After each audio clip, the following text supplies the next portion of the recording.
ప్రియులైన సహోదర సహోదరులకు ప్రభువును రక్షకుడైన యేసుక్రీస్తు వారి శక్తిగల నామంలో శుభాలు వందనాలు తెలియచేస్తూ,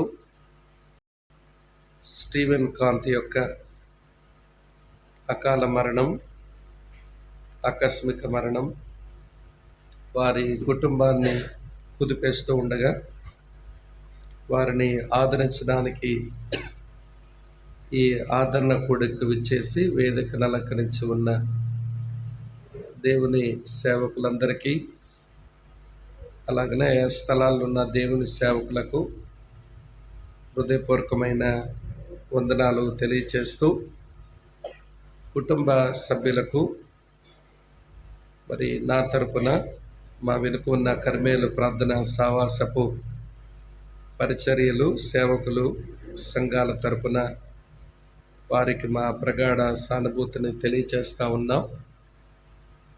మరి స్టీవెన్ కాంత్ బాగలేడు అనే విషయం తెలిసిన తర్వాత మా సంఘాలలోనూ ఆయా గ్రూప్స్లో మాకున్న వాటిని షేర్ చేసినప్పుడు మరి సంఘము సేవకులు ఎంతో భారంగా ప్రార్థించినప్పటికీ కూడా మరి ప్రభు చిత్తంలో తను ఈ లోకమును విడిచి తాను వెళ్ళవలసి వచ్చింది. ప్రియులారా, ఇలాంటి సందర్భాలు వచ్చినప్పుడు దేవుని పిల్లల్లో చాలా ప్రశ్నలు రేగుతూ ఉంటాయి. ఇంకా ఎంతో వయసు ఉన్న పిల్లాడు కదా, దేవుడేంటి తను తీసుకుని వెళ్ళిపోయాడు అనేది ఒక ప్రశ్న. దేవుని ప్రేమించే కుటుంబం కదా, కుటుంబ సభ్యులందరూ పరిచర్యలో చురుగ్గా ఆసక్తితో త్యాగాలతో వారు సాగే ఆ కుటుంబానికి ఇంత బలమైన దెబ్బ దేవుడు ఎందుకు ఇచ్చుంటాడు అనేది కూడా ఒక గంభీరమైన ప్రశ్న. ఈ ప్రశ్న సహజంగా లోకస్తుల దగ్గర చాలా అధికంగా ఉంటుంది. దేవుని పిల్లల దగ్గర ఈ ప్రశ్నలు ఉంటాయి, కానీ కొంచెం మనం సముదాయించుకొని దేవుడు సార్వభౌముడు అనే ఒక ఆలోచన మనకు ఉంటుంది కనుక ఆయన చిత్తంలో దీన్ని జరిగించాడులే అని కొంచెం మనల్ని మనం సముదాయించుకోవడానికి మన సాయశక్తుల మనం ప్రయత్నాలు చేస్తూ ఉంటాం. అది మంచి పరిణామమే. అయితే ప్రియులారా,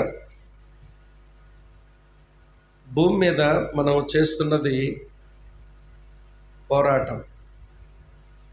భూమి మీద మనం చేస్తున్నది పోరాటం. ఈ పోరాటంలో మనం ఎన్నో సంఘర్షణలకు లోనవుతూ వస్తాం. ప్రతి వారి జీవితంలో ఏదో సంఘర్షణ ఉంటుంది, ప్రతి వారి జీవితంలో ఏదో పోరాటం ఉంటుంది. ఏ సంఘర్షణ ఏ పోరాటం లేకుండా ఇక్కడ కూర్చున్న మన ఎవరి జీవితాలు కూడా సాగడం లేదు. మరి భూమి మీద మనకే సంఘర్షణ పోరాటాలు అని అనుకోనక్కర్లేదు. పరలోకంలో కూడా సంఘర్షణ పోరాటం ఉంది. ఇక్కడ మన సంఘర్షణ పోరాటం లోకముతోనూ మన శరీరంతోనూ సాతానుతోనూ మన సంఘర్షణ మన పోరాటం సాగుతూ ఉంటే, పరలోకమందు జరుగుతున్న సంఘర్షణ దేవునికిని సాతానుకు జరుగుతుంది. అది యుగాలుగా జరుగుతున్న ఒక గొప్ప సంఘర్షణ. దాన్ని ఆంగ్లంలో సెలెస్టియల్ వార్ అని అంటారు. నిత్యత్వం నుంచి నిత్యత్వ భవిష్యత్తు వరకు పరలోకమందు జరుగుతున్న ఒక గంభీరమైనటువంటి పోరాటం అది. సరే, మన పోరాటాలు కొంచెం పక్కన పెట్టండి. పరలోకమందు దేవునికి సాతానుకు జరిగే పోరాటంలో దేవుడు తన పిల్లల పక్షంగా మంచి సాక్ష్యం ఇవ్వడానికి దేవుడు ఇష్టపడతాడు. సాతానుడు దేవుడు ఎవరి గురించి అయితే మంచి సాక్ష్యం ఇస్తాడో వారిని దోషులుగా చూపెట్టాలనుకుంటాడు. వీరు నా బిడ్డలు యోగ్యులు అని దేవుడు అంటే, సాతానుడు వారు నీ బిడ్డలే కానీ అయోగ్యులు అని వాడంటాడు. కనుక దేవునికి సాతానుకు మధ్య జరిగే ఈ గొప్ప సంఘర్షణలో చాలాసార్లు దేవుడు తన బిడ్డలు యోగ్యులు అని నిరూపించుకునేందుకు ఇలాంటి అకాల మరణాలు, ఆకస్మిక మరణాలు, మన ఆలోచనలకు అంతు చిక్కని చావులు మన సంఘాలలో, మన కుటుంబాలలో చూడవలసి వస్తుంది. దానికి మంచి ఉదాహరణే యోబు గ్రంథం 1వ అధ్యాయం. ఇప్పుడే దేవుని దాసులు డేవిడ్ రాజు గారు చదివించారు. ఆ అధ్యాయంలోకి వచ్చి మనం చూస్తే, ప్రియులారా, యోబును గూర్చి దేవుడు చాలా గంభీరమైన మాటలు చెప్పాడు. అది 1వ అధ్యాయం 8వ వచనంలో ఉంటుంది. యోబు యథార్థవంతుడని, న్యాయవంతుడని, దేవుని యెడల భయభక్తులు కలిగిన వాడని, చెడుతనమును అసహించుకున్నవాడని, భూమి మీద అతని లాంటి వాడు ఎవడు లేడు అని. ఈ మాటలు విన్న సాతానుడు యోబును గూర్చి ఏమన్నాడనంటే, ఊరకయే అన్నాడు. చూసారా, ఊరకనే చేస్తున్నాడు. అట్లా యథార్థవంతుడిగా ఉన్నది, న్యాయవంతుడిగా ఉన్నది, నీ యెడల భయభక్తులు నిలుపుతున్నది, అతను చెడుతనమును విసర్జించినది, భూమి మీద అందరిలో కల్లా ప్రత్యేకంగా కనబడుతున్న ఆయన ఇవన్నీ ఊరకనే చేస్తున్నాడని అనుకుంటున్నావా దేవుడా? ఆయన కావలసినవన్నీ నువ్వు ఇచ్చావు. ఆయనకి సంతానం ఇచ్చావు, అతనికి సంపద ఇచ్చావు, తన శరీరానికి ఆరోగ్యం ఇచ్చావు. ఈ మూడింట్లో ఏది అతని దగ్గర లేకపోయినా, ఎవరినైతే నువ్వు పొగుడుతున్నావో ఆ పొగిడినబడిన వ్యక్తే, నువ్వు పొగిడిన ఆ వ్యక్తే నీ ముఖం మీద నిన్ను దూషించి వెళ్ళిపోతాడు. నీ ముఖం మీద నిన్ను దూషించి వెళ్ళిపోతాడు. ఇక్కడ కనబడుతున్న ఒక సంఘర్షణ ఏంటి అంటే, కనబడుతున్న వాక్యం అదే, కానీ లోపల ఉన్న సంఘర్షణ ఏమిటి అంటే, సాతానుడు ఏమంటున్నాడో చెప్పన, నీవొక దేవుడవు, యోబు ఒక పెద్ద నీ సేవకుడు. నువ్వొక పెద్ద దేవుడవు, యోబు ఒక పెద్ద నీ సేవకుడు. అతనికేమో సంతానం ఇచ్చావు, అతనికి సంపద ఇచ్చావు, అతనికి శరీరంలో ఆరోగ్యం ఇచ్చావు. ఇవన్నీ ఇచ్చి యోబు దగ్గర నుంచి ఏం పొందుతున్నావు? ఆరాధన పొందుకుంటున్నావు. అసలు ఎలాంటి దేవుడువో చెప్పనా? నీవు లంచం ఇచ్చి ఆరాధన కొనుక్కునేటువంటి దేవుడు, నువ్వు ఒక లంచగొండి వాడివి. నువ్వేమి దేవుడు అయ్యా? అతనికి సంతానం ఇచ్చావు, 10 మంది పిల్లల్ని, సంపదలు ఇచ్చావు, తర్వాత అతని శరీరానికి మంచి ఆరోగ్యం ఇచ్చావు. ఇవన్నీ ఇచ్చావు కాబట్టి ఆయన నిన్ను ఆరాధిస్తున్నాడు. కానీ ఇవేమీ లేకుండా పోతే నీ ముఖం మీదనే ఆయన నిన్ను దూషించి వెళ్ళిపోతాడు. నాకు తెలుసు ఆ విషయం. కనుక నువ్వు ఎవరు అంటే, కొన్ని లంచాలు పెట్టి ఆరాధనను కొనుక్కునే ఒక లంచగొండి దేవుడవు నీవు. సాతానుడు ఆ సంఘర్షణలో దేవుడి మీదే దాడి చేశాడు. సరే, ఆ దాడి అక్కడితో ఆగలేదు. యోబు పెద్ద నీ సేవకుడా, యోబు నీ సేవకుడా. ఆయనేమి సేవకుడయ్యా? నీ దగ్గర నుంచి సంపదలు గడించాడు, నువ్విచ్చిన సంతానంతో సంతోషంగా ఉన్నాడు, నువ్విచ్చిన శరీర బలంతో చాలా సుఖంగా ఉన్నాడు. అతను లంచం ఆయన తీసుకొని ఆయన నీకు ఆరాధన ఇస్తున్నాడు. నువ్వు లంచం ఇచ్చి ఆరాధన పొందుతున్న లంచగొండి దేవుడు, ఆయన నీ దగ్గర నుంచి ఈ మేలులన్నీ పొందుకొని తిరిగి ఆరాధించే లంచగొండి సేవకుడు ఆయన లంచగొండి దేవుడు నీవు, నీ యొక్క లంచగొండి సేవకుడు ఆయన. తెలుసుకుందామా అంటున్నట్టుగా ఉంది వాడి యొక్క సంఘర్షణ. ఇది బయట కనబడదు, వాక్యం చదివితే. ఇది అంతర్లీనంగా జరుగుతున్న సంఘర్షణ. ఇది మీరు ఆలోచిస్తే తెలిసిపోతుంది ఈ పోరాటం.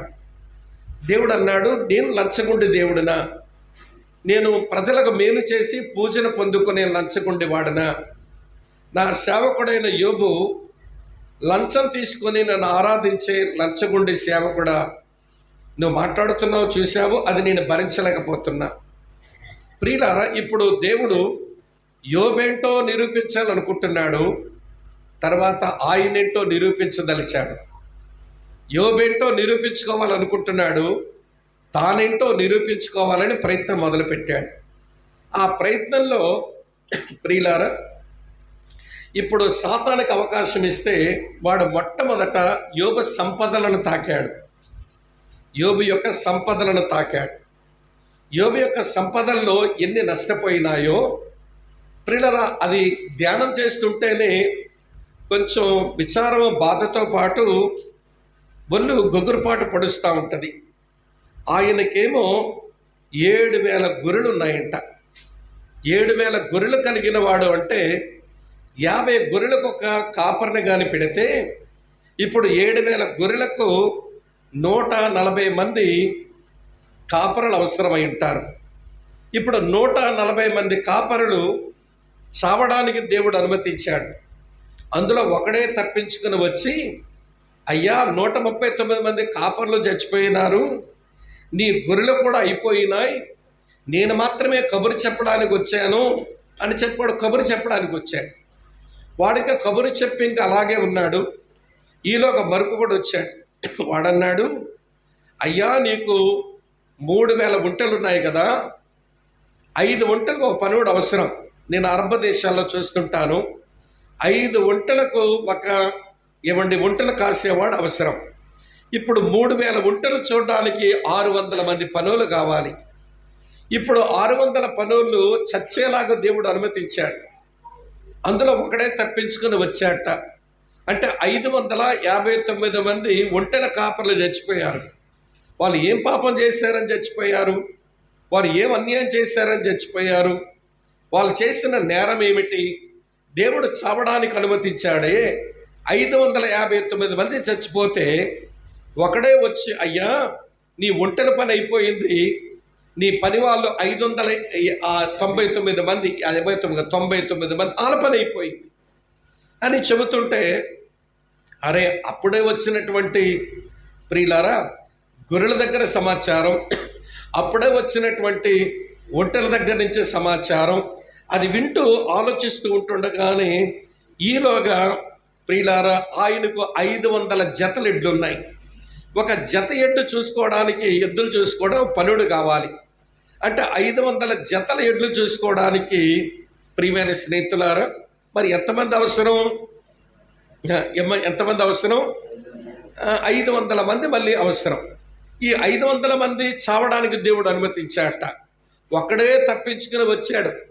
మళ్ళీ 499 మంది చచ్చిపోయినారు. ఒక్కడే వచ్చాడు. వచ్చి, అయ్యా నీ గొర్రెల పని అయిపోయింది, నీ పనుల పని కూడా అయిపోయింది, నేను ఒక్కడే తప్పించుకొని విషయం చెబుదామని నీకు వచ్చాను అన్నాడు. సరే అలాగ ఆ మాట వింటుండగానే ఈలోగా గాడిదలు కాసే వాళ్ళు వచ్చారు. ఆయనకు ఎన్ని గాడిదలు ఉన్నాయంట? 500 ఆడుగాడిదలు ఉన్నాయంట. 500 ఆడుగాడిదలు. మళ్ళీ ప్రియమైనటువంటి స్నేహితులారా, ఒక 5 గాడిదలకు ఒక పనుడిని పెట్టుకుంటే 500 గాడిదలకు ఎంతమంది అవసరం అవుతారు? మరొక 100 మంది పనులు అవసరం అవుతారు. ఆ గాడిదలు కాసే చోటు నుంచి ఒకడు వచ్చి, అయ్యా గాడిదల పని అయిపోయింది, మొత్తానికి పనివాళ్ళ పని కూడా అయిపోయింది, ఆ 99 మంది చచ్చిపోయినారు, నేను ఒక్కడనే తప్పించుకొని వచ్చాను అని వాడు చెప్తున్నాడు. ఇప్పుడు లెక్క కట్టండి ఎన్ని మంది చచ్చిపోయినారో. నా లెక్కకు దొరికినటువంటి వారిని చూస్తే సుమారు 1000 మంది చిలుకు, అంటే 1000 మంది పై చిలుకు మనుషులు చావడానికి దేవుడు అనుమతించాడు. ఎందుకనో తెలుసా? తన సేవకుడైనటువంటి యోబు ఆయన నిజముగా నా దగ్గర నుంచి మేలు పొంది నన్ను ఆరాధించేవాడు కాదు, నా దగ్గర నుంచి నాకు లంచం తీసుకొని నన్ను ఆరాధించేవాడు కాదు, నేను మేలు చేసినా నన్ను ఆరాధిస్తాడు, కీడు చేసినా నన్ను ఆరాధిస్తాడు అని యోబును నిరూపించుదామని. దేవుడేం పెద్ద నిరూపించుకోనక్కర్లేదు, కానీ వాడు సవాలు విసిరాడు గనక నేను లంచం ఇచ్చి పూజను కొనుక్కునే దేవుణ్ణి కాదు, యోబు నాకు లంచం ఇచ్చి మేలులు సంపాదించుకునేవాడు కాదు అని రుజువు చేద్దామని ఇంతమంది మరణానికి దేవుడు అనుమతిస్తే ఇప్పుడు 1000 మంది అనుకుందామండి. 1000 మంది అనుకుంటే మరి 1000 మంది భార్యలు ఏమవుతారు? ఇప్పుడు వాళ్ళు విధవరాళ్ళు అయ్యిందే కదా. సరే 1000 మంది ఆడవాళ్ళు విధవరాళ్ళు అయిపోతే మరి ఒక్కొక్కరికి పోని 2 పిల్లలే పుట్టారనుకుందాము. ఈ 1000 మందికి 2 పుడితే ఎన్ని వేల మంది? ఇప్పుడు సుమారు ఒక 2000 మంది పిల్లలు అనాథ పిల్లలు అవ్వడానికి దేవుడు అనుమతించాడేంటి అంటే, మరణమును మనం చూచే కోణం వేరు, మరణాన్ని దేవుడు చూచే కోణం వేరు. వాళ్ళందరూ మరణించినా వాళ్ళు నా దగ్గరకు వచ్చేసారు, నాతో పాటు యుగయుగాలు ఉండే ఆనందాన్ని పొందుతున్నారు. నా సవాలును ప్రియులారా సాతానుతో నా సవాలులో నా సంఘర్షణలో నా పక్షంగా నిలిచి నా దగ్గరకు వచ్చారు. కానీ వాళ్ళ కుటుంబ సభ్యులు తర్వాత వాళ్ళ పిల్లలు అయ్యో మా భర్తలు ఎట్లా చచ్చిపోయినారు అని వాళ్ళు నిందిస్తే నిందించవచ్చు, దేవుని మీద అబండాలు ఇస్తే ఇవ్వచ్చు, దేవుని వాళ్ళు అపార్థం చేసుకుంటే చేసుకోవచ్చు. కానీ దేవుని దృష్టిలో వాళ్ళ మరణం వారు తన సన్నిధికి తీసుకుని వచ్చే మరణమైంది. అర్థమవుతుంది నేను చెప్పే మాటలు బాధపడుతున్నాయా? ఏమండి, ఇప్పుడు ఇన్ని వేల మంది ఎందుకు చచ్చారు? ఇంతమంది ఆడకూతులు ఎందుకు విధవరాలు అయ్యారు?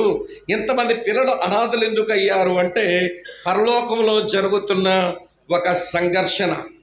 నేను అనుకుంటాను ప్రియులారా, జోషువా గారి గురించి అతని భార్యను గురించి పరలోకంలో సంఘర్షణ మొదలైంది ఈ మధ్య కాలంలో. అయ్యుంటుంది, అందులో ఏం అనుమానమే లేదు. ఆ సంఘర్షణలో దేవుడి దగ్గర సాతానుడు వచ్చి అంటున్నాడు, ప్రియుల వారిద్దరి మధ్య జరిగిన సంభాషణలో బహుశా దేవుడు అలా అడుగుంటాడు, అపవాది ఎక్కడి నుంచి వచ్చావంటే నేను వైజాగ్లో ఇటు తిరుగుతూ వచ్చానయ్యా అన్నాడు. మన వైజాగ్లో తాటి చెట్ల పాలెం దగ్గర జోషువా అనే నా సేవకుడు ఉంటాడు, నా బిడ్డ ఉంటాడు. అతను నా ఎడ్ల భయభక్తులు కలిగిన వాడు, నా పేరట కొంత పేద ప్రజలకు సేవ చేసిన వాడు, నా కొరకు ఆసక్తితో బ్రతికిన వాడు ఒకడు ఉన్నాడు, అతన్ని నువ్వు చూసావా అని అంటే సాతాను అంటాడు, జోషువా ఊరకనే భక్తి చేశాడా? ఆ జగన్నాథ వలస నుంచి తాటి చెట్ల పాలెం వరకు తీసుకుని వచ్చి 2 పిల్లల్ని వాళ్ళ సంతానం ఇచ్చి అతని పరిపాట్లను దీవించి సంపదలు ఇచ్చి సుఖమిచ్చావు కాబట్టి ఏదో భక్తి చేస్తున్నాడు. కానీ ఒక్కసారి నాకు అనుమతి ఇవ్వు, నేను కొంచెం అతని సంతానాన్ని ముడతాను, అప్పుడు భక్తి చేస్తాడనేదో తేల్చుకున్నా. అర్థమవుతుందా విషయం? జోషువా గారు, మీరు మీ భార్య మీరు కుంగిపోవడం నేను తప్పని చెప్పను, కానీ మీరు ఒక సంతోషించదగ్గ విషయం, మీ పక్షంగా దేవుడు సాతానుతో సవాలు వేయగలిగిన స్థాయి దేవుడు మీకు ఇచ్చాడు. సాతాను అన్నాడు, అట్లయితే అతని సంతానాన్ని ముడతాను, అప్పుడు చూడు నిన్ను స్తుతిస్తాడో మానుతాడో, నిన్ను ఆరాధిస్తారో ఆరాధించరో, నిన్ను సేవిస్తారో సేవించడం మానుకుంటారో అది చూపిస్తాను. కానంటే ఓకే సరే, ఒక సంతానం ఆ బిడ్డను నువ్వు టచ్ చేయడానికి అనుమతిస్తున్నాను అని అంటే బహుశా వాడి ప్రేరణ వాడి ప్రలోభం మొత్తానికి స్టీవెన్ కాన్ భూమి మీద లేనివాడు అయ్యాడు. ఇప్పుడు పోరాటం ఎవరిదేనంటే దేవుని పోరాటం. దేవుడు వాడికి అనుమతిస్తే మీ బిడ్డను మీరు కోల్పోయారు. ఇప్పుడు మీకు దగ్గర సంఘర్షణ ఏంటనంటే మేము దేవుని బిడ్డలం, మేము దేవుని సేవించువారం, మా బిడ్డ కూడా దేవుని బిడ్డని, దేవుని ఆరాధించువాడే కనుక ఇందాక తమ్ముడు చదివించాడే, యెహోవా ఇచ్చెను యెహోవా తీసుకొనెను ఆయన నామమునకే స్తుతి కలుగునుగాక. ఇక్కడికి వచ్చేయాలి. ఇంకా ఆ పలకరించడానికి వచ్చిన వాళ్ళు అయ్యో పాపం చుచ్చు అంటే మీరేమట్లా సానుభూతి చూపకండి, మా బిడ్డ ప్రభువుని నమ్మాడు, వాడు ప్రభువుని ఆరాధించిన వాడు, ఎవరికైనా సహాయం చేసే మనస్తత్వం ఉన్నవాడు, ఎందుకో దేవుడు అనుమతించాడు, వాడు దేవుని దగ్గరికి పోతాడు అన్న భరోసా మాకుంది, మీరు అట్లా మా గురించి సానుభూతి చూపనక్కర్లేదు, మా కొరకు ప్రార్థన చెయ్యండి అని చెప్పి పంపిస్తే మీరు ఇంకొకరు ఆదరించే వాళ్ళు అవుతారు. మళ్ళీ మీరు ఇంకా ఏడ్చుకునే కూర్చున్నారు అనుకోండి.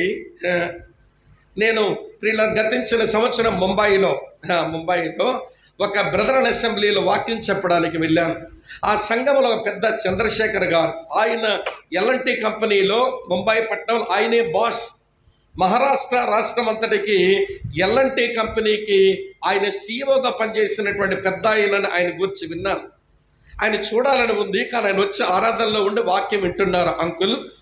ఆయన చంద్రశేఖర్ గారిని తర్వాత పరిచయం చేస్తే నేను ఆయన చూడాలని వాళ్ళ ఇంటికి వెళ్ళాలని నాకు అనిపించింది. కారణం ఏంటనంటే అక్కడికి ఒక 2-3 నెలల క్రిందట TV9లోను తర్వాత చాలా సోషల్ మీడియాలో వచ్చిన ఒక సంఘటన వాళ్ళ ఇంట్లోనే జరిగింది.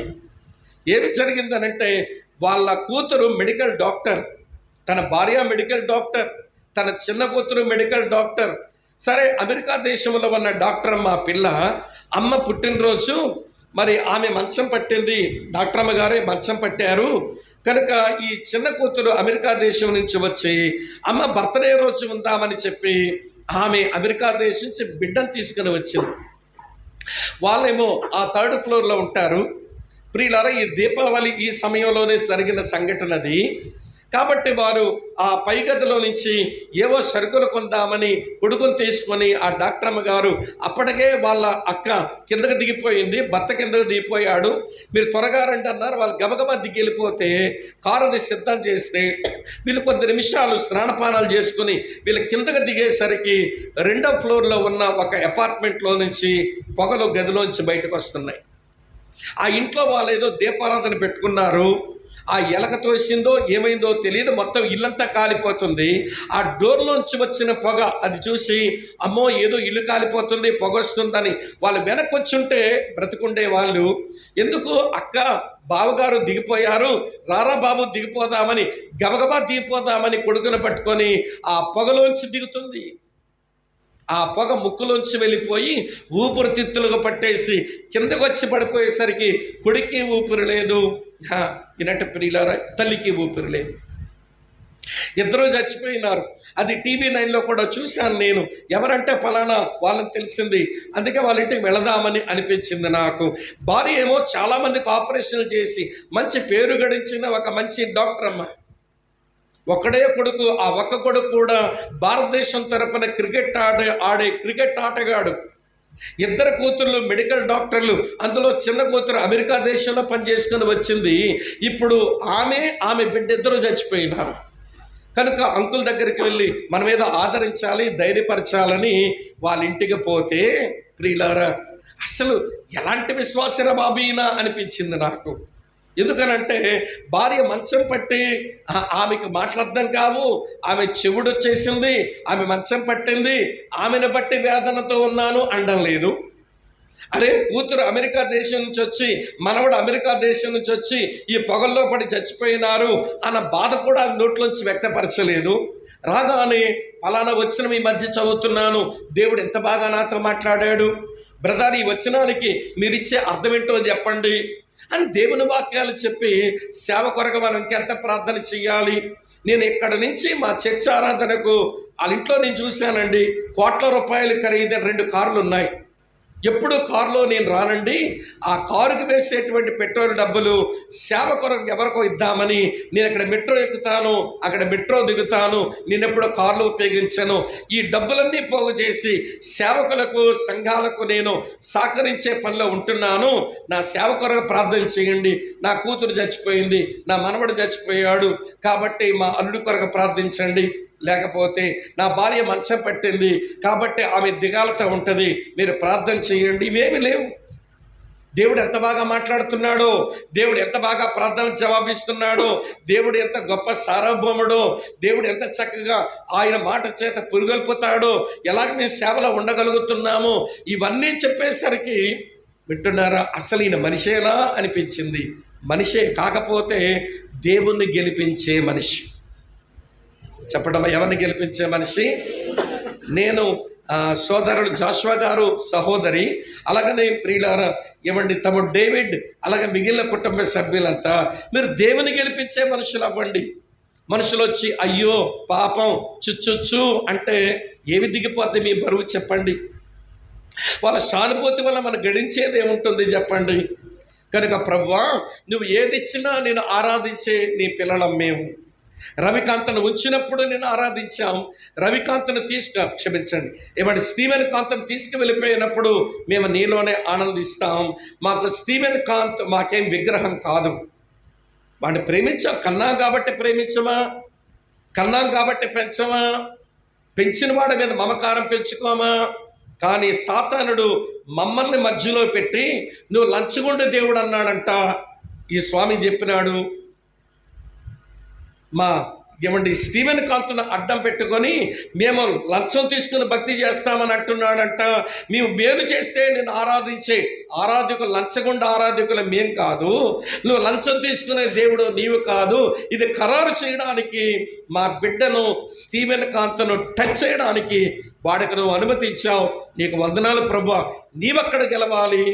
చెప్పండి, మేమిక్కడ గెలవాలి, నువ్వక్కడ గెలవాలి. చెప్పండి, మేమిక్కడ గెలవాలి. మేము వినండి, మేము ఆశించి మేమేం భక్తి చేయటంలా. ఈ లోకంలో క్షమించండి ఇలా చెప్తున్నందుకు, సేవకులు చాలామంది ఆశించి భక్తి నేర్పుతారు. ఇది సైతానుకు గెలవడానికి కారణాలు ఇవన్నీ. వాడు అక్కడ గెలుస్తాడు, వాడు ఎక్కడ గెలుస్తాడు. ఏదో ఆశించి చూపించే భక్తి క్రైస్తవ్యంలో లేదు, అది మతాల్లో ఉంటుంది. ఆశించే చేయించే భక్తి మతాల్లో ఉంటుంది. దేవుడు దేవుడుగా చేసే భక్తి మార్గంలో ఉంటుంది. మన మార్గస్థులం, మన మతస్థులం కాదు. కనుక ప్రియమైన దేవుని సేవకులారా గమనించండి. ఇప్పుడు జాషువా గారు, అమ్మ సహోదరి, మీ పక్షంగా పరలోకమందు ఒక సంఘర్షణ జరిగిందని, ఆ సంఘర్షణలో దేవుడేంటో దేవుడు నిరూపించుకోవలసి వచ్చింది, మీరేంటో సాతాను ఎదుట దేవుడు నిరూపించవలసి వచ్చింది. ఆ సందర్భంలో ఈ ప్రతికూలమైన పరిస్థితి, ఈ కన్నీరు పెట్టించే పరిస్థితి, మీ హృదయాలను పొడిచే పరిస్థితి, మీ హృదయాన్ని గాయం చేసే పరిస్థితి దేవునికి తెలియ రాలేదు. దేవుడు అనుమతించాడు, దేవుడు అనుమతించాడు. కాబట్టి ప్రభువా, బట్టి నమ్మకంగా దెబ్బలాడ అంటే మమ్మల్ని నమ్మే కదా దెబ్బలాడ పెట్టుకున్నాం, మరి మిమ్మల్ని ఏమండి మేము అపనమ్మకస్తులం ఎట్లవుతాం అని చెప్పి ప్రభువుని ఆరాధించండి, మీరు ధైర్యంగా ఉండండి, ఇంకొకరు మీరు ధైర్యపరచండి. ఈ విషయం మీ మనసులో ఉంచుకుంటే అందరూ చచ్చిపోతామండి. స్టీవెన్ కాంతో చనిపోయినాడు, మనమో చనిపోతాం. స్టీవెన్ కాంతది కొంచెం ముందయింది, రేపా మాప మందవుతుంది. అయితే ఈ భూమి మీద క్రైస్తవ సంఘం ప్రారంభించబడిన తర్వాత, ఈ భూమి మీద క్రైస్తవ సంఘం అది ప్రారంభించబడిన తర్వాత 2 చావులు చాలా ప్రాముఖ్యమైనగా పరిశుద్ధాత్ముడు పరిగణించాడు, అవి రాయించాడు కూడా. అపోస్తలుల కార్యం 5వ అధ్యాయంలో ఒక 2 చావు రాయించాడు. అది ఏమి చావు అంటే ప్రియులారా, అది సిగ్గుమాలిన మరణం. ఏంటది? సిగ్గుమాలిన మరణం. కారణం, వాళ్ళ వేషధారణతో వారు దేవుని శోధించిన వాళ్ళు అయ్యారట. లేని సమర్పణ ముందను చూపించుకొని వేషధారులై వారు వేషధారణతోనే వారు చచ్చారు. చూడండి, అపోస్తలుల కార్యం 5వ అధ్యాయం 3వ వచనంలో, అప్పుడు పేతురు, అననీయా, నీ భూమి వెలలో కొంత దాచుకొని పరిశుద్ధాత్మను మోసపుచ్చుటకు సాతాను నీ హృదయం ఎందుకు ప్రేరేపించెను? ఆరాధించడానికే వచ్చారు, వేషధారంతో ఆరాధిస్తుంటే దైవజనుడు అంటున్నాడు, నువ్వు వేషధారంతో నువ్వు ఆరాధించడానికి రావడం అది పరిశుద్ధాత్మనే మోసం చేయటం. 9వ వచనం చూడండి. అందుకు పేతురు, ప్రభు యొక్క ఆత్మను శోధించుటకు మీరు ఎందుకు ఏకీభవించారు? వేషధారంతో భక్తి చేయటం ఇది ప్రభువుని శోధించడం. 2 మాటలు గుర్తుపెట్టుకోండి. వేషధారణతో భక్తి చేయటం అది ప్రభువుని మోసం చేయటం, లేదా ఆత్మను మోసం చేయటం. రెండవది ఆత్మను శోధించడం. వీరు ఇరువురు విశ్వాసులే, వీళ్ళకే సమర్పణతో ఏదో చేద్దామనే మనసు వచ్చింది, కానీ వారు వేషధారణ కనపరిస్తే వారికి చావు సంభవించింది. ఎందుకు ఈ చావు వచ్చింది అని అంటే, ఆత్మను వారు మోసపరిచినందున, ఆత్మను వారు శోధించినందున మరణించారు. వీళ్ళు సిగ్గుమాలని చావు అని ఎందుకన్నానంటే, ప్రియులారా, వీళ్ళిద్దరూ చనిపోయినప్పుడు ఎవరైనా పాట పాడారు అక్కడ? అంచదీన మందు దూత బోరనుచుండగా పాట ఎవడైనా పాడాడా? లేదే. పోనీ ఏ సేవకుడైనా వచ్చి, ప్రభువా మా మధ్య ఉన్న అన్నయ్య సప్పేరా మరణించారు అని చెప్పి వారి గురించి ప్రార్థనన్నా చేశారా? అది లేదే. పోనీ సరే, అతను సమాధి చేయడానికి ఒక్కడంటే ఒక అపోస్తలుడు, ఒక్కడంటే ఒక వాక్య సేవకుడు కదిలి వెళ్ళారంటారా? చెప్పండి, ఎవరు వెళ్ళలేదు. ఒక పాట లేదు, ఒక ప్రార్థన లేదు, ఒక ప్రసంగము లేదు, ఒక పరిచారకుడు లేదు. ఎవరు బాబు యవనస్తులు తీసుకెళ్ళి పాత ఏంటరా వీళ్ళని? దేవునికి స్తోత్రం. స్టీవెన్ కాంత మరణం ప్రియులారా ప్రార్థన అనేకులు చేస్తుండగా వాళ్ళ నాన్నగారు చెప్పిన మాట విన్నప్పుడు అనేక మంది దేవుని సేవకులు, అనేక మంది దేవుని పిల్లలు వారి కన్నీళ్లతో మోకాళ్ళ మీద ఉండగా మా బిడ్డ మరణించాడు. జగన్నాథ వలస తీసుకుని వచ్చి తన సొంత ప్రజల మధ్య, దేవుని నమ్మిన వారి మధ్య ప్రార్థనతో, వాక్యం సందేశాలతో ఆ పిల్లాడు తీసుకుని పోయి సమాధి చేశారు. ఇది సిగ్గుమాలిన మరణం కాదు, ఇది సిగ్గుపడనక్కరలేని మరణం. అది చూపిస్తాను మీకు. విడ్డూరం ఏంటంటే సిగ్గుపడనక్కర్లేని మరణం స్టీఫెన్దే. అంటే బైబిల్లో స్టీఫెన్, ఇక్కడ ఈ స్టీఫెన్. అది సిగ్గుపడనక్కరలేని మరణం. ఎందుకని సిగ్గుపడనక్కర్లేని మరణమైందో అపోస్తల కార్యం ప్రియులారా 7వ అధ్యాయంలో స్టీవెన్ మరణాన్ని మనం చూస్తాం. ఈ బాబు స్టీవెన్ మరణ సందర్భంలో స్టీవెన్ కాంత్ ఏమంటే మరణాన్ని మనం జ్ఞాపకం చేసుకుంటూ ప్రియులారా ఆ స్టీవెన్ జ్ఞాపకం చేసుకుందాం. ఒక విషయం చెప్తాను వినండి. స్టీవెన్ అనే మాటకు అర్థం కిరీటం అని అర్థం. గ్రీకు భాషలో స్టెఫనాస్ అని అంటారు. స్టెఫనాస్ అంటే కిరీటం అనే అర్థం. స్టీవెన్ కూడా, బైబిల్లో స్టీవెన్ కూడా సిగ్గుపడనక్కరలేని మరణమే పొందాడు. అతని పేరుకు అర్థం కిరీటం. అతను దేవుని దగ్గర వెళ్ళినప్పుడు ఒక కిరీటమే పొందిన వాడు అవుతాడు. ఎందుకో చెప్తాను వినండి. ఇప్పుడు స్టీవెన్ గురించి, స్టీవెన్ కాంత్ గురించి బంధువులు, అలాగనే నాన్నగారు, అలాగనే చిన్నాయన వీళ్ళందరూ చెప్పిన మాటలు నేను వింటూ ధ్యానం చేస్తూ ఉంటున్నప్పుడు నేనేదో వేరొక విషయం చెబుదామనుకున్నాను. ఇక ఇది చెప్పక నాకు తప్పడం లేదు. కనుక ఈ స్టీవెన్ కాంత్ మరణ సందర్భంలో ప్రియులారా ఆ స్టీవెన్ వారు సిగ్గుపడనక్కర్లేని మరణం ఎట్లా పొందినాడో అది చెప్పే ప్రయత్నం చేస్తాను. సావధానంగా వినండి. ఈ బైబిల్లో స్టెఫను అనబడిన ఈ వ్యక్తి, స్టీవెన్ అనబడిన ఈ వ్యక్తి ఎప్పుడు కనబడ్డాడంటే సంఘం సమస్యల్లో ఉన్నప్పుడే అడుగు పెడుతూ కనబడ్డాడు. అవునా? సంఘం సమస్యల్లో ఉన్నప్పుడే అడుగు పెడుతూ కనబడ్డాడండి స్టెఫను. స్త్రీల వలన సంఘంలో సమస్య వచ్చింది. భోజనం పంచిపెట్టే దగ్గర తగాదాలు వచ్చినాయి. అది అపోస్తలుల దగ్గరకు వచ్చింది. బాబు, ఈ ఆడవాళ్ళు కొంచెం గిల్లి కచ్చాలు పెట్టుకున్నారు కాబట్టి సమస్యను పరిష్కరించండి అంటే ఆనాటి వాక్య సేవకులు అన్నారు, మేము వాళ్ళ తగువులు తీర్చడానికి దేవుడు మమ్మల్ని పిలవలేదు. మమ్మల్ని వాక్యం చెప్పడానికి పిలిచాడు, మమ్మల్ని ప్రార్థన చేయడానికి పిలిచాడు, మేము దానికి అప్పగించుకుంటాం. అపోస్తలుల కార్యం 6వ అధ్యాయం 4వ వచనంలో ఉంటుంది. మేము ప్రార్థనకు వాక్య పరిచర్యకి అప్పగించుకుంటాం. ఈ ఆహారం పంచిపెట్టే పని ఒక 7గురికి అప్పగించండి. ఆ 7గురిలో ప్రియులారా వింటున్నారా, మొట్టమొదటి వ్యక్తి పేరు చెప్పండి. ఎవరిది వచ్చింది అమ్మ? చెప్పండి, ఎవరి పేరు వచ్చింది? స్టెఫన్ పేరే వచ్చింది. అంటే సమస్యలో ఏమంటే అడుగుపెట్టి సేవ చేసిన వాడు. ఇందాక జేమ్స్ ఒక సంఘటన చెబుతుంటే భలే సంతోషం అనిపించింది.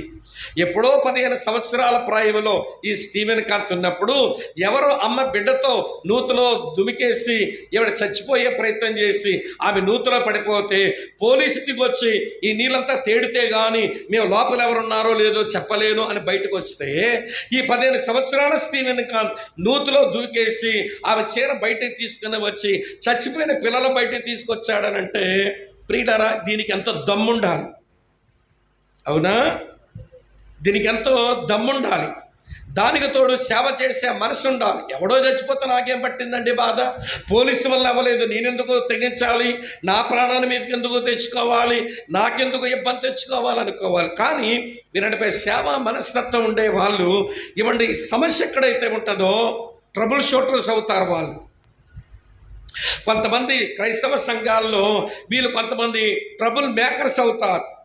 కొంతమంది సంఘాలు ఉంటారు మీలాంటి వాళ్ళు ఏమంటే సేవకునికి సంఘానికి ట్రబుల్ మేకర్స్. వీళ్ళు సమస్యలు తెచ్చేవాళ్ళు, సమస్యలు తయారు చేసే వాళ్ళు ఉంటారు, వీళ్ళు ట్రబుల్ మేకర్స్. కానీ కొద్దిమందే ఉంటారు వాళ్ళు ట్రబుల్ షూటర్స్. ఎక్కడ సమస్య ఉందో అక్కడ దూకేస్తారు వాళ్ళు. ఏమండి, ఎక్కడ సమస్య ఉందో అందులో దూకుతారు. నాకు స్టెఫన్ ఎందుకు నచ్చినాడనంటే, బైబిల్లో స్టెఫను ఎందుకు నచ్చాడనంటే సంఘంలో పెద్ద తగాదా వచ్చింది, పెద్ద తంట వచ్చింది, సంఘం ముక్కలైపోయే గడి వచ్చింది.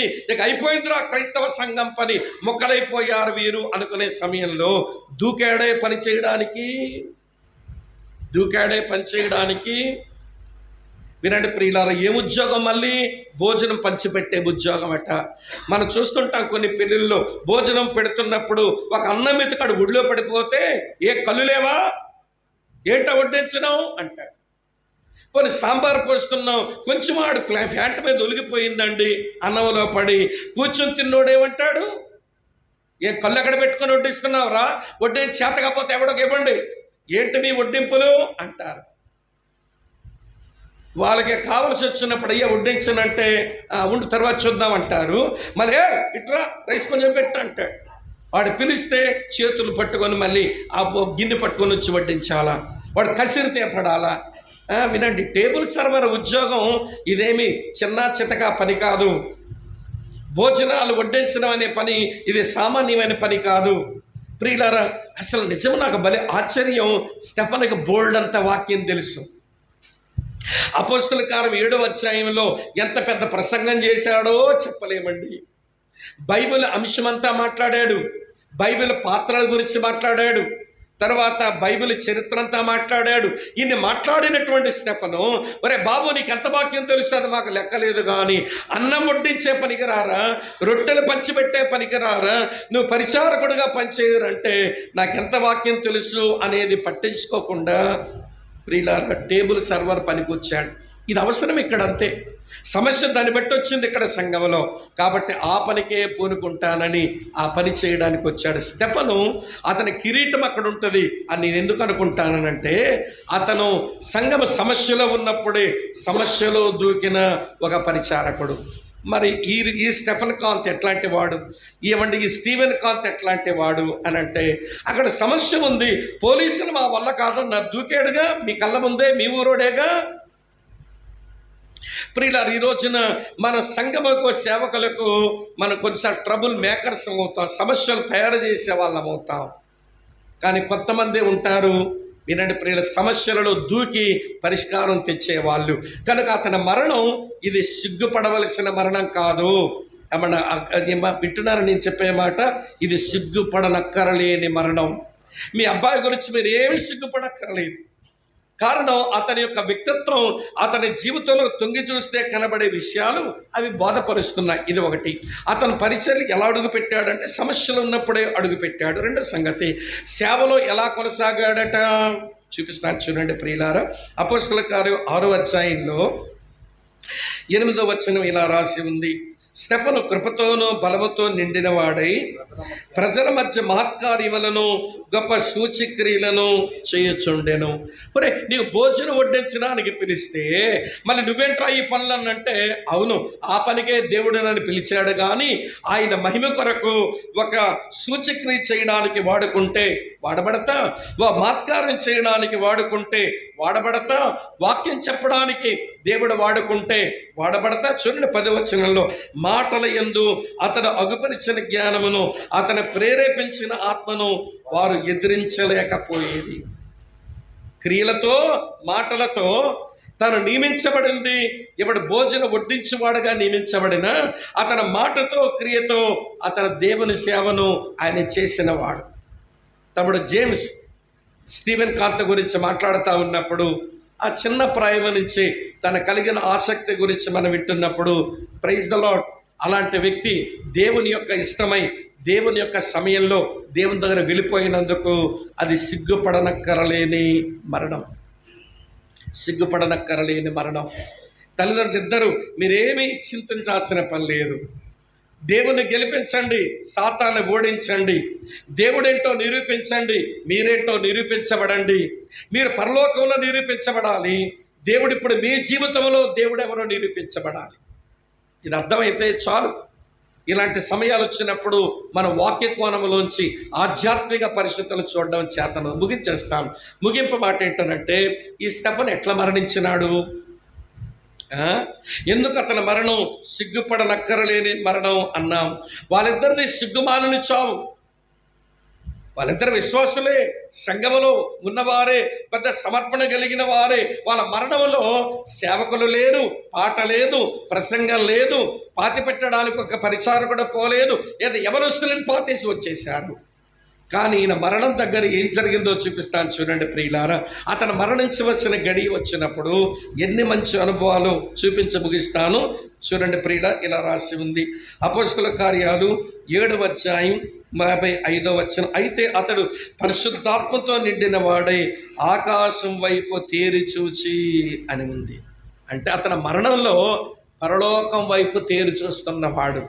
తమ్ముడు డేవిడ్ చెప్తున్నాడు, మేమంతా వాడు హాస్పిటలైజ్ ఉన్నప్పుడు ప్రార్థన చేస్తున్నప్పుడు వాడు కళ్ళపెట్టెలో నీళ్లు దింపేసుకుంటున్నాడు, వాడు ఏడుస్తూ ఉన్నాడు, వాడు పశ్చాత్తాపడుతున్నాడు. వీళ్ళు నిజమైన పశ్చాత్తాపం ఎప్పుడు వస్తుందంటే పరలోకం మీద దృష్టి సారించినప్పుడే వస్తుంది. పరలోకమందున్న ఏమండి ఆ దేవుని చూచినప్పుడే వస్తుంది. మన వైపు మనం చూసుకుంటే మన పాపాల గురించి మన వైరాగ్యం వస్తుందేమో, కానీ ఆ పరలోకం వైపు చేరి చూస్తే, ఆ పరలోకమని తండ్రిని చూస్తే నిజమైన పశ్చాత్తాపం వస్తుంది. బహుశా ఆ మరణ సమయంలో కన్నీళ్ళు పెట్టుకుంటూ ఆ పరలోకం వైపు ఎట్లా చూశాడో ప్రియులారా స్టీవెన్ కాంత్. ఒక రోజున పోయి అడుగుదాం ఆయన్ని. ఆయన లేస్తాడు, ఆయన చూస్తాము అనే భరోసా ఉన్న మీరు ఆయన మరణంలో ఏం జరిగిందో చెప్తాను వినండి. స్టెఫెన్ మరణంలో ఏం జరిగిందో, ఈ పిల్లాడ మరణంలో ఏం జరిగిందో అర్థం చేసుకోవడానికి మనం ప్రయత్నం చేసి అలాంటి చావు కోరుకుందాం. సిగ్గుమాలిన చావు ఎందుకు చావటం? సిగ్గుపడనక్కర్లేని చావే చేద్దాం. అర్థమవుతుంది అనుకుంటాను. చూడండి ప్రియుల, రెండో సంగతి ఎంత బాగుంటుందంటే అతను పరిశుద్ధాత్మ నిండుకున్న వాడే ఆకాశం వైపు తేరి చూచి దేవుని మహిమను, యేసు దేవుని కుడి పార్శ్వమందున్న మందు నిలిచి ఉండటను చూచి అన్నాడు. పరలోకం వైపు కన్నులెత్తి చూచాడు, పరలోకమందున్న ప్రభువును చూచాడంట. అటు తర్వాత ప్రియమైన స్నేహితులారా చూడండి 56వ వచనంలో ఆకాశము తెరవబొట్టయు మనుష్య కుమారుడు దేవుని కుడిప నిలిచి ఉండుటయు చూచుచున్నానని చెప్పాను. అతని పెదాలు పరలోక ప్రభువుని గురించి మాట్లాడుతున్నాయి. అర్థమవుతుందా? అతని కన్నులేమో పరలోకం వైపు చూచాయి, అతని కన్నులేమో పరలోకములోని యేసు వైపు చూచాయి, అతని పెదాలేమో పరలోక ప్రభువుని గురించి మాట్లాడుతూ ఉన్నాయి. అటు తర్వాత చదువుతాను చూడండి ప్రియులారా. ఇలా వ్రాసి ఉంది ఈ మంచి మాట 60వ వచనంలో, అతని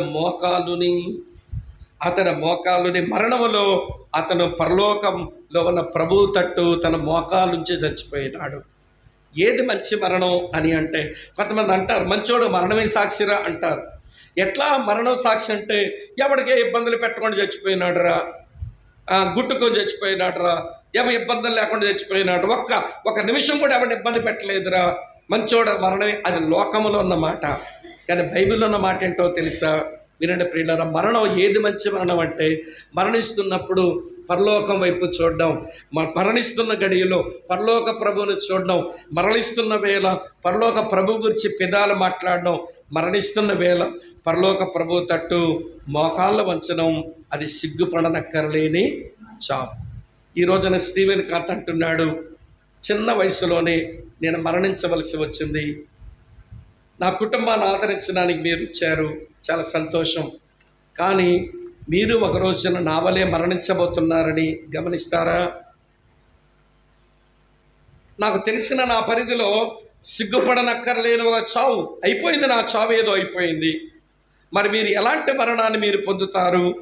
సిగ్గుమాలని చావే చేస్తారా, సిగ్గుపడనక్కర్లేని చావే చేస్తారా? నేను ఒక 2 ఉదాహరణలు జాషువా గారికి, తన భార్యకు, వాళ్ళ కుటుంబాలకి చెబుతాను. ప్రియులారా, కొన్నిసార్లు ఏంటి ఇలా జరిగింది అనేటువంటి కృంగుబాటు మిమ్మల్ని ఏడిపించి, మిమ్మల్ని వేధించి, మీ మనశ్శాంతిని పాడు చేస్తుంది. కాబట్టి ఒక 2 ఉదాహరణలు చెప్పి నేను ముగించేస్తాను. ప్రియులారా, విద్యార్థుల మధ్య జరిగే పరిచర్యలో ఎన్నో పాటలు రాసిన ఒక మంచి దైవజనుడు,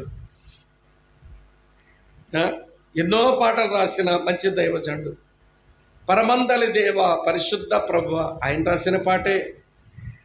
ప్రభువులో ఆనందించడం అనే పాట ఆయన రాసింది.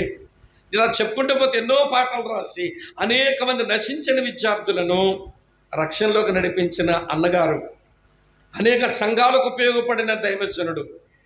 అక్కగారు నర్సింగ్ సూపరింటెండెంట్, ఇద్దరు కొడుకులండి. పెద్ద కొడుకు ఎంత తెలివైన వాడంటే వెటర్నరీ డాక్టర్, భారతదేశమే అతను వెటర్నరీ దాంట్లో అతను రీసెర్చ్ చేసి అతను కనిపెట్టినటువంటి వాటి అవార్డు ఇచ్చిందట. అతను భారతదేశంలో ఈ వెటర్నరీ సైన్స్ కొరకు ఒక పెద్ద వెబ్సైట్ తయారు చేసి ఆయన దేశానికి అందించే తెలివైన పిల్లాడు. ఆ పిల్లాడు మన శ్రీకాకుళం పిల్లనే పెళ్లి చేసుకున్నాడు. కాలింగిలి పిల్ల. వాళ్ళ ఇంట్లో ఎవరో రక్షణ పొందలేదు. కానీ ఆ పిల్ల ప్రభువుని నమ్మింది. నేను క్రైస్తవుడిని పెళ్లి చేసుకుంటాను, నేను ఒక అన్యుడిని పెళ్లి చేసుకోలేను నిలబడింది ఆ పిల్ల. ఈ శ్రీకాకుళం జిల్లా ఈ పిల్లను ఆ కడపకు చెందిన ఆ బాబుకు పెళ్లి చేశారు. ఇద్దరు వెటర్నరీ డాక్టర్లే, చేతి నిండా ఆదాయం. నాకు తెలిసి ఒక పెద్ద ఇల్లు కట్టుకున్నారు. ఒకే ఒక పాప పుట్టింది. ఈ తెలివితేటలు అధికమైన కారణం చేత అతని బ్రెయిన్లో, అతని మనసులో, మెదడులో రసాయనాలు బ్యాలెన్స్ తప్పిపోతూ ఉన్నాయి. ఇది శరీర సంబంధమైన సమస్య, ఇది ఆధ్యాత్మిక సంబంధమైన సమస్య కాదు. ఇది మెదడుకు సంబంధించిన సమస్య. అధికమైన తెలివితేటలు, ఎక్కువగా ప్రతిదాన్ని ఆలోచించడం, ఆ కారణం చేత అతని మెదడులో కెమికల్ ఇంబ్యాలెన్స్ వస్తే మాకు తెలిసిన అన్నగారి దగ్గరికి తీసుకెళ్ళారు. నాకు కూడా ఫోన్ చేసి చెప్పాడు, అన్న తమ్ముడు స్వామి పలానా బ్రదర్ వాళ్ళ అబ్బాయిని తీసుకొచ్చారు, ట్రీట్మెంట్ ఇవ్వడం మొదలుపెట్టాను అని. ఏంటి ట్రీట్మెంట్ అని అంటే, అబ్బాయిని ఎప్పుడు ఒంటరిగా విడిచిపెట్టకండి, సూసైడ్ మెంటాలిటీ వచ్చేసింది ఆల్రెడీ. ఇది ఆధ్యాత్మిక సమస్య కాదు. ప్రభువు నమ్మాడా, రక్షణ పొందాడా, ఇది కాదు సమస్య. ఈ మెదడులో ఉన్న రసాయనాలు బ్యాలెన్స్ తప్పిపోయాయి. విపరీతంగా ఆలోచించి, ఎక్కువ పుస్తకాలు చదివి, ఇంటర్నెట్లో పనిచేసి అన్నీ చేసినటువంటి అతనికి మెదడులో కెమికల్ ఇంబ్యాలెన్స్ వచ్చేసింది. ఒంటరిగా విడిచిపెట్టకండి, సడన్గా ఆత్మహత్య చేసుకుంటాడేమో అని చెప్పారంటే డాక్టర్ గారు. అన్నయ్య నాతో చెప్పాడు, నేను చెప్పాను. తల్లి, తండ్రి, అన్నదమ్ముడు ఈ పిల్లాడిని అలాగ నంటి పెట్టుకుని, భార్య అలానే పిల్లాడిని నంటి పెట్టుకుని ఉన్నారు. ఇక కొంత మందులు వేసుకుంటున్నాడు, కొంచెం మెరుగుపడుతుంది అనుకునే సమయానికి విచారకరమైన విషయం, నేను డ్యూటీకి వెళ్తున్నాను, బయలుదేరిపోయి టైం అయిపోయిందని. నాయన బయలుదేరాలి, ఎప్పుడు కొడుకుతో పాటు బయలుదేరి వెళ్తాడు. నేను వచ్చేస్తున్నాను పదరా అన్నాడు. ప్రియులారా, తండ్రి కొంచెం ఆలస్యం అయ్యేసరికి ఆఫీస్కి వెళ్ళేసరికి ఆఫీసులో ఎవడూ లేడు. తలుపులు తీశాడు, ఒక్కడే ఉన్నాడు. ఇందులో రసాయనాలు బ్యాలెన్స్ తెప్పుంటాయి కదా, వెంటనే ఆయన హ్యాంగ్ చేసుకొని ఉరిపోసుకొని చచ్చిపోయాడు. ఈరోజు అన్నను గిల్లితే ఏడుస్తాడు. మననే శ్రీకాకుళం వచ్చి వెళ్ళిపోతూ ఉంటే అన్నతో మాట్లాడుతున్నా, అన్న ఎట్లున్నారంటే, తమ్ముడు బాబు జ్ఞాపకం వచ్చి భలే దుఃఖంగా ఉంటుంది, తేరుకోలేకపోతున్నాను తమ్ముడు, ప్రార్థన చేయండి, నా గురించి, అక్క గురించి ప్రార్థన చేయండి. ప్రియులారా, ఆ దైవజనుడికి తెలుసు దేవుడు సార్వభౌముడు, అతను తెలియకుండా ఏమీ జరగదు. నా కొడుకును ఆయన తీసుకుని వెళ్ళడం అది ఆయన చిత్తమైపోయింది. నా ఆలస్యం నాది నేరమే. వాడి కెమికల్ ఇంబ్యాలెన్స్లో వాడు రసాయనాల సమతుల్యత పోయి వాడి జీవితం పోగొట్టుకున్నాడు. ఇప్పుడు భార్య, కూతురు శ్రీకాకుళంలో మా దగ్గరే ఉన్నారు.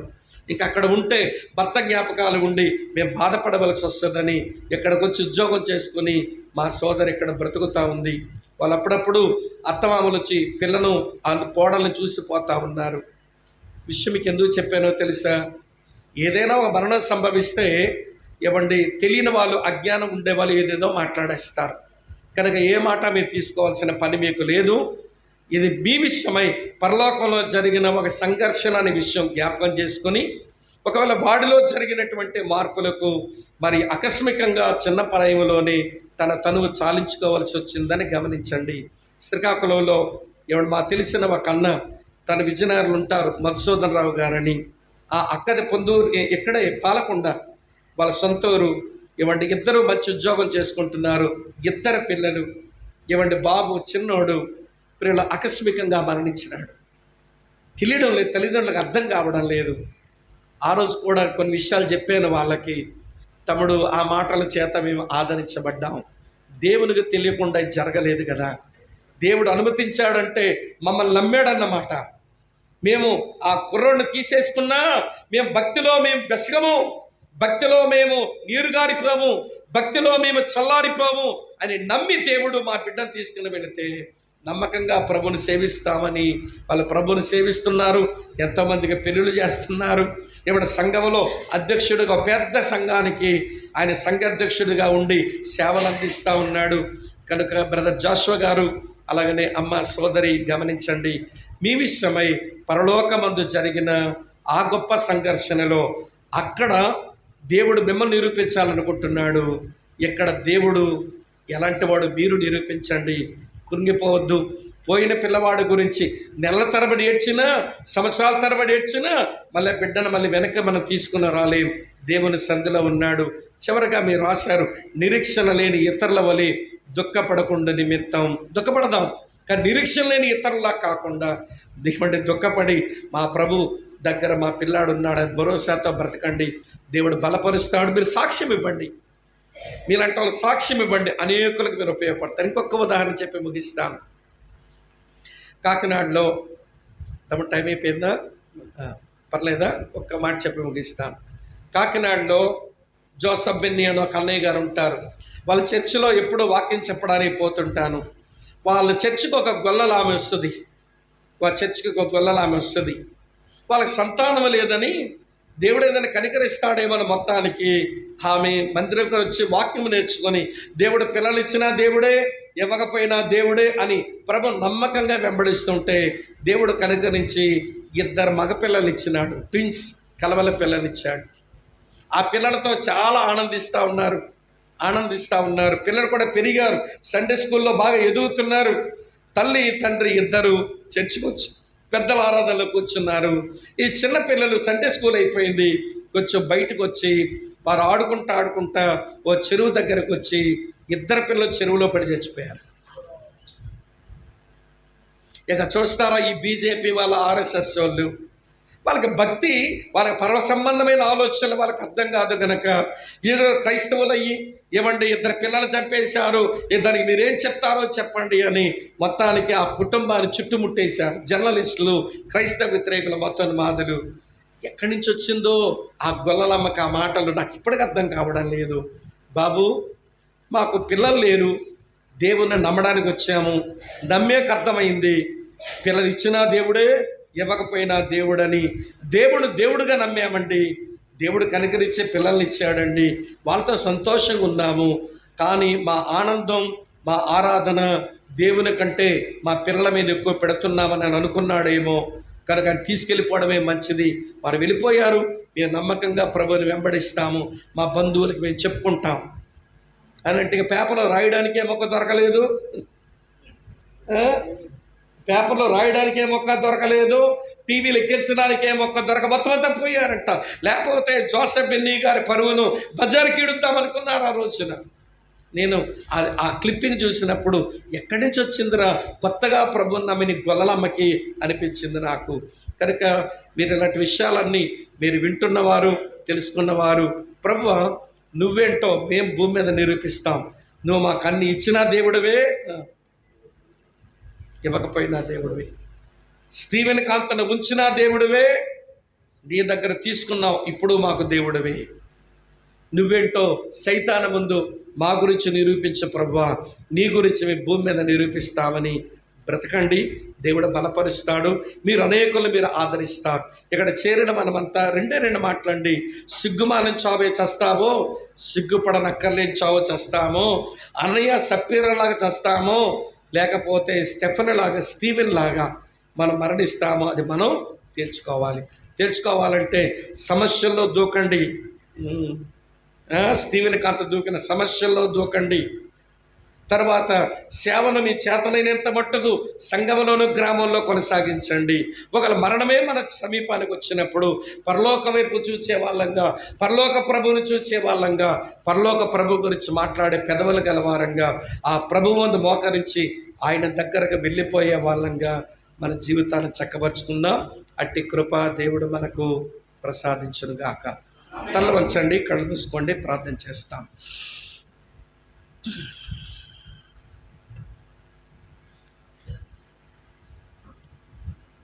తల వంచండి, కళ్ళు మూసుకోండి, ప్రార్థన చేద్దాం. సోలిపోవల